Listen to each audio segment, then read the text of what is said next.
जय मसी। आज पनि हामीहरू आमा छोरी वचन पढ्नलाई उपस्थित भइसकेको छौं अनि वचन रहेको छ उत्पत्तिबाट।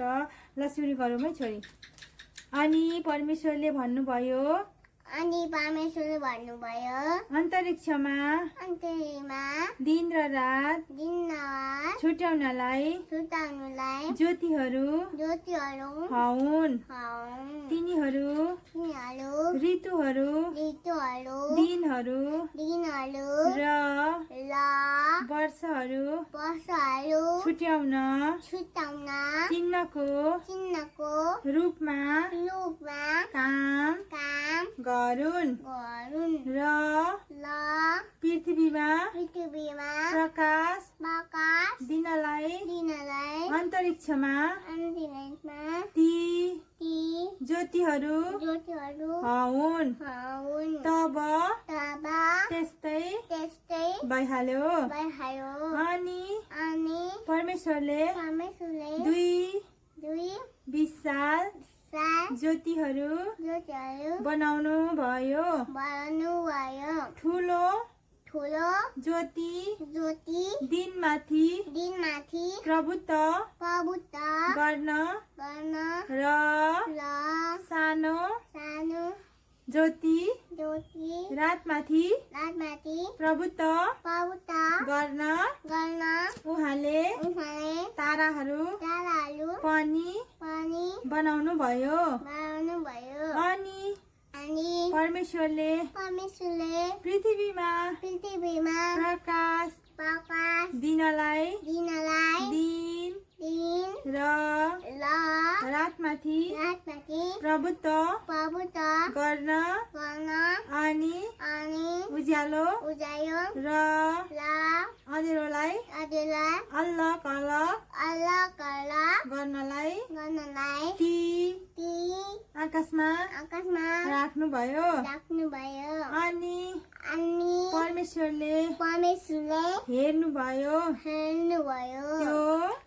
त्यो असल थियो।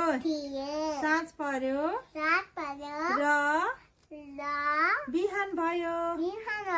यो चाहिँ चौथो दिन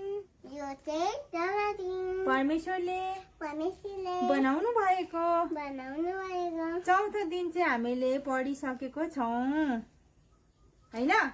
यहाँ सिधा हेर न, पढिसकेछौ। म सर भन्छु ल, तिमी सुनिबस। अनि परमेश्वरले भन्नुभयो अन्तरिक्षमा दिन र रात छुट्याउनलाई ज्योतिहरू हौन्। तिनीहरू ऋतुहरू दिनहरू र वर्षहरू छुट्याउन चिन्हको रूपमा काम गरून्। यहाँ चाहिँ के भन्नुभएको रहेछ? परमेश्वरले चाहिँ भन्नुभयो अनि अन्तरिक्षमा दिन र रात छुट्याउनलाई ज्योतिहरू हौन्। अनि ऋतुहरू दिनहरू र वर्षहरू छुट्याउन चिन्हको रूपमा काम गरून् भनेर यहाँ चाहिँ परमेश्वरले छुट्याउनु भयो। नतिजा थियो। र पृथ्वीमा प्रकाश दिनलाई अन्तरिक्षमा ती ज्योतिहरू हौन्। तब त्यस्तै भइहाल्यो। परमेश्वरले चाहिँ दिनलाई चाहिँ अन्तरिक्षमा ती ज्योतिहरू हौन् भन्नुभयो, त्यस्तै भइहाल्यो। अनि फेरि परमेश्वरले दुई विशाल ज्योतिहरू बनाउनु भयो। के बनाउनु भयो अरे परमेश्वरले? दुई विशाल ज्योतिहरू बनाउनु भयो। अनि ल छोरी, खै त बिग्रो त। अनि यहाँ बस न अलग्गै सिधा भएर। अनि ठुलो ज्योति दिनमाथि प्रभुत्व गर्न र सानो ज्योति चाहिँ रातमाथि प्रभुत्व गर्न। के गर्नुभयो अरे? ठुलो ज्योति चाहिँ दिनमा प्रभुत्व गर्न र सानो ज्योति चाहिँ रातमा प्रभुत्व गर्न उहाँले ताराहरू पनि बनाउनु भयो। अनि परमेश्वरले पृथ्वीमा प्रकाश दिनलाई दिन अनि रात प्रभुत्व गर्न अनि उज्यालो र अँध्यारोलाई अलग गर्नलाई ती आकाशमा राख्नुभयो। परमेश्वरले चाहिँ के राख्नुभयो अरे? आकाशमा राख्नुभयो। सानो ज्योति ठुलो ज्योति सबै ज्योति बनाएर चाहिँ परमेश्वरले आकाशमा राख्नुभयो। अनि अलग गर्नलाई ती आकाशमा राख्नुभयो। अनि परमेश्वरले हेर्नुभयो त्यो चाहिँ कस्तो थियो अरे? असल। यहाँ बस न सिधा गरेर। असल थियो। कहाँ पुगेछ है?